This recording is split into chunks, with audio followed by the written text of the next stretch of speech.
Assalamualaikum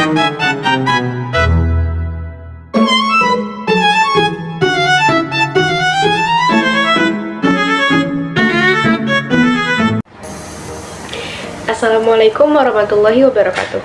Halo semuanya, perkenalkan aku Devia Junita Nur Latifah dengan NIM 2383120121. Aku dari kelompok 1 mata kuliah Hukum Internasional. Nah, kami beranggotakan 3 anggota. Yang pertama aku Devia Junita, lalu ada Cihandini dan Sahi Awah. Di sini kelompok 1 akan menjelaskan tentang pengantar hukum internasional. Aku sebagai pemateri pertama akan menjelaskan tentang pengertian hukum internasional dan ruang lingkupnya. Langsung saja ke pembahasan.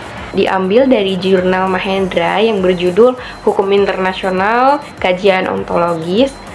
Apa sih pengertian hukum internasional itu? Jadi, hukum internasional itu disebut juga dengan international law, merupakan istilah pertama kali yang diperkenalkan oleh Jeremy Bentham. Nah, Jeremy Bentham itu seorang ahli hukum sekaligus filsuf utilitarianisme Inggris. Nah, istilah hukum internasional memiliki padanan yang sama dengan istilah hukum bangsa-bangsa, yaitu the law of nation dan droit des gens. Nah, istilah ini digunakan diantaranya oleh James L. Brearley dan Daniel Patrick Moynihan. Hukum internasional ini lazimnya dimaknai sebagai hukum internasional publik, walaupun pada dasarnya hukum internasional dalam arti luas dapat dimaknai atau terbagi menjadi hukum internasional publik dan hukum internasional private. Nah, hukum internasional private ini istilah lainnya yaitu hukum perdata internasional. Internasional hukum juga dapat didefinisikan sebagai keseluruhan hukum yang untuk sebagian besarnya terdiri dari prinsip-prinsip dan kaidah-kaidah perilaku yang terhadapnya negara-negara merasa dirinya terikat untuk mentaati, dan karenanya benar-benar ditaati secara umum dalam hubungan-hubungan mereka satu sama lain. Nah, ada 2 kaidah-kaidah di dalamnya. Yang pertama yaitu kaidah-kaidah hukum yang berkaitan dengan berfungsinya lembaga-lembaga atau organisasi-organisasi internasional, di mana hubungan-hubungan mereka dengan satu sama lain, hubungan mereka dengan negara-negara dan individu-individu. Lalu yang kedua yaitu ada kaidah hukum tertentu yang berkaitan dengan individu dan badan non-negara, sejauh hak-hak dan kewajiban individu dan badan non-negara tersebut penting bagi masyarakat internasional. Menurut buku Ajar Hukum Internasional oleh Esti Royani, ruang lingkup hukum internasional itu ada 5. Ada ruang lingkup hukum internasional.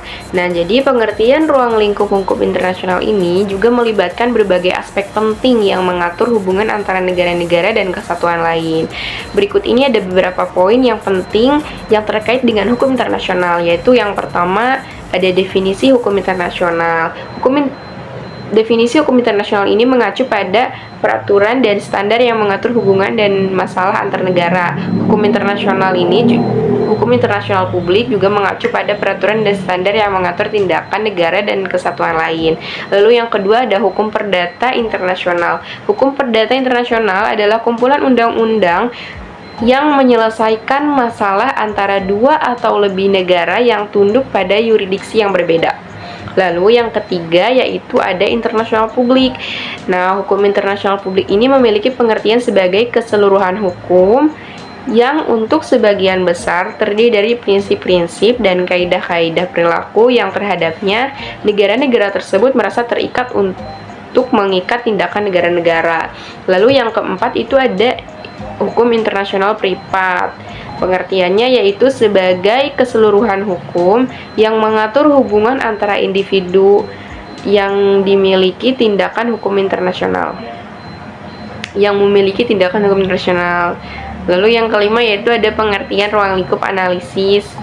Jadi ruang lingkup analisis ini tentang jaminan perlindungan hukum yang diberikan oleh Indonesia kepada warga negara Indonesia yang menjadi perilaku perompakan kapal dan pengaturan perompakan kapal berdasarkan hukum internasional. Setelah kita mengetahui pengertian dan ruang lingkup hukum internasional, selanjutnya yaitu kita akan mengetahui sejarah dan fungsi hukum internasional yang akan disampaikan oleh pemateri kedua dan ketiga. Terima kasih. Assalamualaikum warahmatullahi wabarakatuh. Saya Cihandini dengan nomor NIM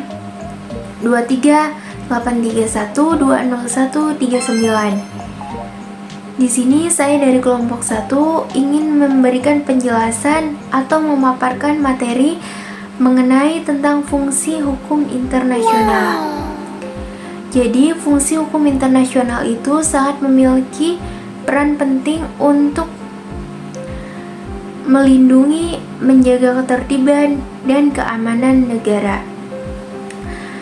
Dalam hukum internasional memiliki beberapa fungsi. Di antaranya yang pertama yaitu mengatur hubungan antar negara. Jadi, hukum internasional itu membantu mengatur bagaimana negara berinteraksi satu sama lain. Dan dalam hukum internasional juga digunakan untuk menetapkan batas wilayah dan menyusun perjanjian antara dua negara atau yang disebut dengan bilateral maupun banyak negara sekaligus atau yang disebut dengan sebutan multilateral. Contohnya, pada saat penyusunan perjanjian batas laut atau yang dikenal sebagai zona ekonomi eksklusif atau disingkat dengan singkatan Z. Yang kedua, menjaga perdamaian dan keamanan dunia. Salah satu fungsi utama hukum internasional yaitu dengan cara mencegah terjadinya perang dan menyelesaikan konflik-konflik bersenjata. Contohnya, pada saat Perserikatan Bangsa-Bangsa atau disingkat dengan singkatan PBB. Yang ketiga, mengatur hukum humaniter atau hukum perang. Jadi, pada saat terjadinya perang, hukum internasional itu membuat strategi atau mengatur strategi untuk melindungi warga sipil dan tahanan perang dengan tidak menggunakan senjata tertentu seperti senjata nuklir dan lain sebagainya. Contohnya pada saat Konvensi Jenewa pada tahun 1949. Yang keempat, melindungi hak asasi manusia. Jadi hukum internasional itu sudah memiliki standar universal untuk melindungi hak asasi manusia dengan cara mengadili pelaku genosida, penyiksaan, dan penjahat perang. Contohnya pada saat pembentukan ICC. Yang kelima, menyelesaikan sengketa internasional. Jadi di dalam hukum internasional itu menyediakan mekanisme untuk menyelesaikan sengketa antar negara melalui arbitrase, peradilan internasional, dan diplomasi.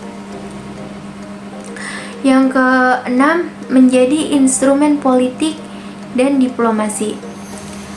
Negara dapat memanfaatkan hukum internasional untuk mencapai tujuan nasional melalui perjanjian, arbitrase, aliansi, dan kerjasama internasional. Yang ketujuh, mengatur hubungan internasional. Hukum internasional juga menetapkan asas hubungan antar negara dalam berbagai bidang seperti perdagangan, lingkungan, dan pertahanan. Yang terakhir, yang ke-8, mengatur hubungan antara subjek hukum internasional. Jadi, hukum internasional itu mengatur hubungan antar negara, organisasi internasional, dan individu dalam konteks dalam konteks hak asasi manusia. Sekian pemaparan materi atau penjelasan materi dari saya. Kurang lebihnya mohon maaf. Billahi taufik wal hidayah. Wassalamualaikum warahmatullahi wabarakatuh. Ya, assalamualaikum warahmatullahi wabarakatuh. Perkenalkan, nama saya M. Syahi Awa dari kelompok 1. dengan NIM 2383120132. Saya ingin membacakan bagian dari pengertian sejarah hukum internasional. Baik, menurut Malcolm N. Shaw dengan judul bukunya yang berjudul Hukum Internasional, sejarahnya itu pada sekitar tahun 2100 sebelum Masehi, misalnya di sebuah perjanjian yang telah ditandatangani oleh para penguasa Lagas dan Umma dan negara-negara yang terletak di daerah yang dikenal oleh para sejarawan atau Mesopotamia. Nah, sejarah utamanya berikut yang dikenal sebagai perjanjian yang penting yang bersifat internasional dan mengikat adalah di sebuah lebih dari 1000 tahun kemudian antara Raja Ramses II dan Raja kaum Het yang menegakkan perdamaian dan persaudaraan yang sangat langgeng.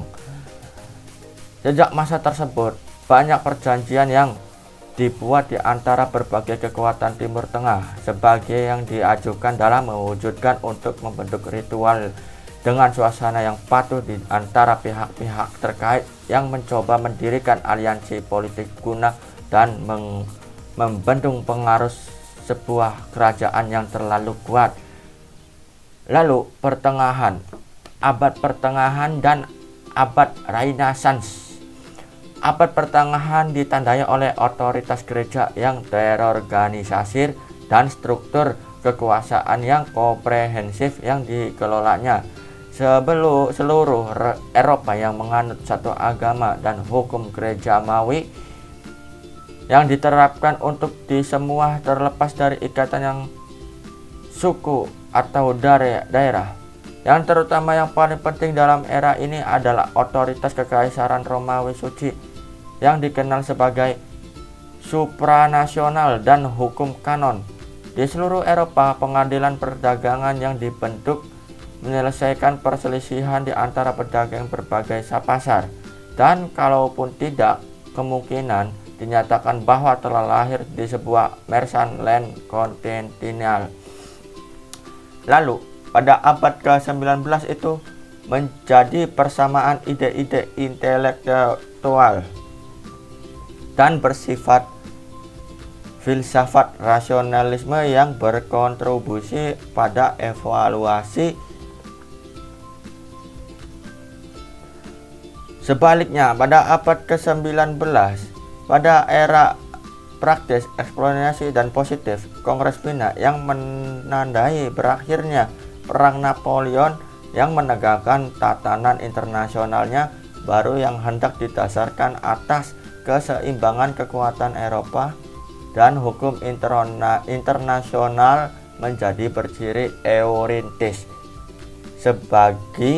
sebagai kubu negara Kristen yang beradab. Baik, pada abad 20, Perang Dunia Pertama yang menandai akhir dari sebuah abad yang dinamis dan optimis. Berbagai kerajaan Eropa yang menguasai dunia dan ideologi bertatah Eropa. Tetapi perang besar pada tahun 1914 dan sampai 1918 yang membutuhkan fondasi peradaban Eropa. Nah, warisan yang paling penting dari perjanjian damai ini itu pada tahun 1919 dari sudut pandang hubungan internasional adalah pembekuan Liga Bangsa-Bangsa, pembentukan Liga Bangsa-Bangsa, dan 10 sistem anarkis yang lama telah gagal dan dirasakan seperlunya sebagai lembaga baru untuk mengamankan perdamaian. Lalu dalam evolusi urusan internasional sejak Perang Dunia Kedua, salah satu peristiwa paling menentukan adalah buyarnya kerajaan jajahan dan lahirnya sejumlah negara baru di kawasan yang disebut Dunia Ketiga.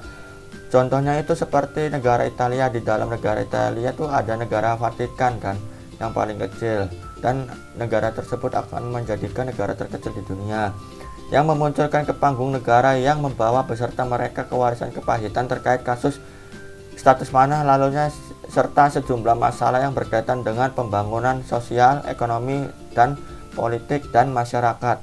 Sekian.